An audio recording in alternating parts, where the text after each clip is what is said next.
Okay, so let me start in then on the conceptual issues. Very briefly on the role and functions of land, I would note that besides just the impacts that land have on the ability of rural households to feed themselves and get incomes for their families, there's also a kind of a social security element to this, as well as home for retirement. So while many economists, like myself, would look at alternative land strategies insofar as they affect incomes and welfare for the greatest number of people, there are these other kind of non-tangible benefits that tend to not be factored in. They have intergenerational aspects to them. Inheritance and so forth. And there's some intrinsic value of land as well that's sort of captured in point number 3 and 4. So the other question under conceptual things is, how does land policy affect agricultural development? Certainly land policy can affect the structure of agriculture. And as I said a moment ago, Africa has generally been conceived of as 95% of the farming population are small-scale farmers between 0 and 5 hectares. And I'm going to show that that may be changing rapidly. And if farm structure changes rapidly, then the beneficiaries of agricultural price policy and trade policy can change as well. So much of the benefits of agricultural policy are linked to who sells the most. And if farm structure changes in a way that favors large farms at the expense of small farms, then there are impacts here that need to be accounted for and thought through. Farm structure also influences agricultural growth rates itself through this inverse farm size efficiency notion. And let me take a moment to discuss what that is. This inverse farm size efficiency relationship is one that was first documented for Asia in the Green Revolution periods. And the general idea there is that as farm sizes increase, that the level of efficiency per hectare decreases slightly. And what's driving that in the Asian experience was that as farms get larger, they have to hire in labor. And hired labor has supervision costs, so they don't work as hard as own family labor does on their own farms. So that was sort of the explanation for why levels of productivity and efficiency tend to decline as farm sizes increase. So if you were to take that on face value and apply that to Africa, one might think that as farm sizes increase, that maybe the value of output per hectare would also go down. But there's problems with this. First of all, in Asia, a 5-hectare or 10-hectare farm would be considered a big farm. And by African standards, that's not the case. There are farms that are 50, 100, even 5,000 hectares quite commonly. So the real test for Africa would be, how's the relationship between farm size and efficiency over a much wider range of farm sizes than the literature from Asia is able to tell us. So there's work underway on this, but the conceptual point that I'd like to leave you with here is that scale of farming can have a big impact on productivity, and of course land policy will influence that.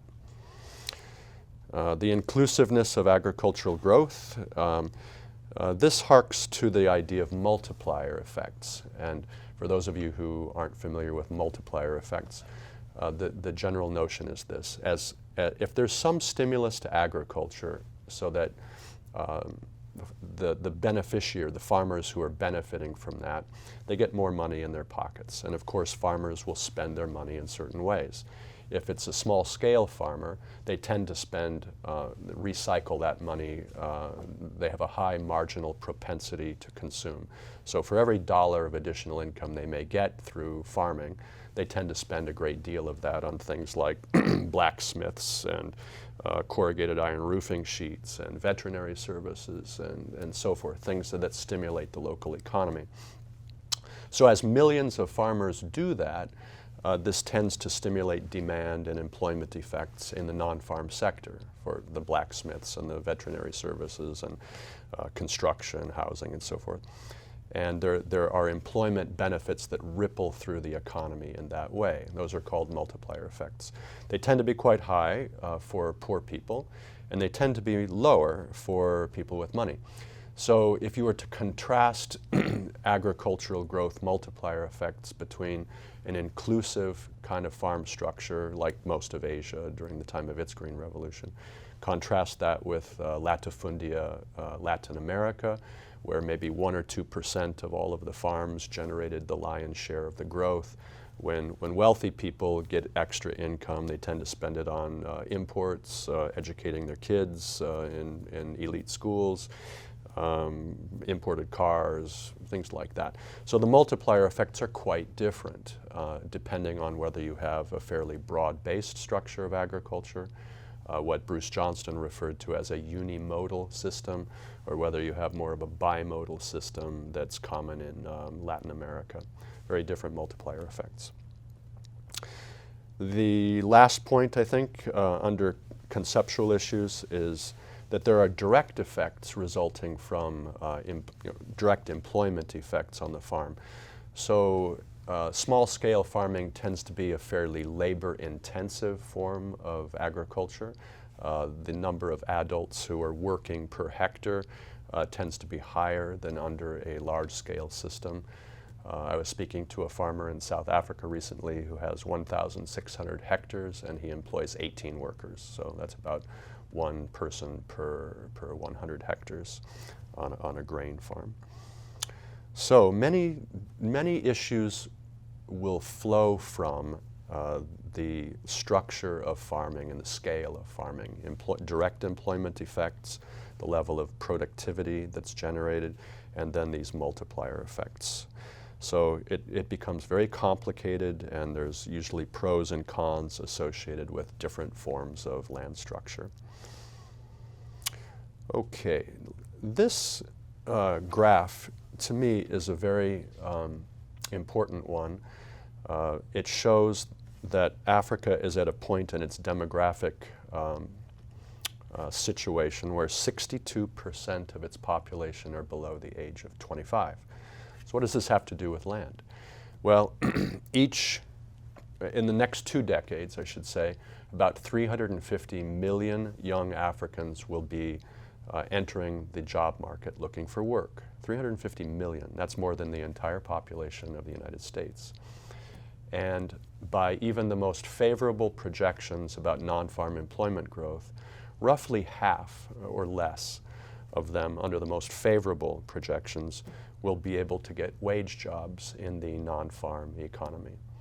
So this means that the majority of young Africans entering the job market will be dependent on either the informal sector or agriculture as their primary source of employment.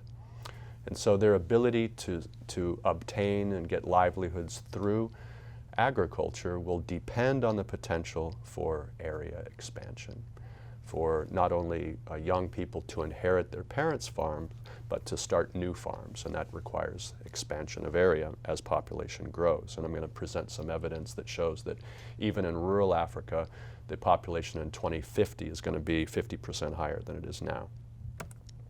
So thinking that through with the demographic changes that the region is going to experience, what does that imply for how policymakers should be thinking about land policy, not just now, but over the next several decades as well, in anticipation of what is coming down the pike?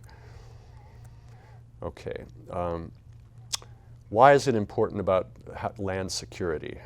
Land security is the topic of a lot of research. In the 1980s, land security was conceptualized pretty much as privatization, getting title deeds. And the thought was that at that time, if farmers had a title deed over their land, then they would be more likely to invest in it over the course of years and decades with positive effects on productivity.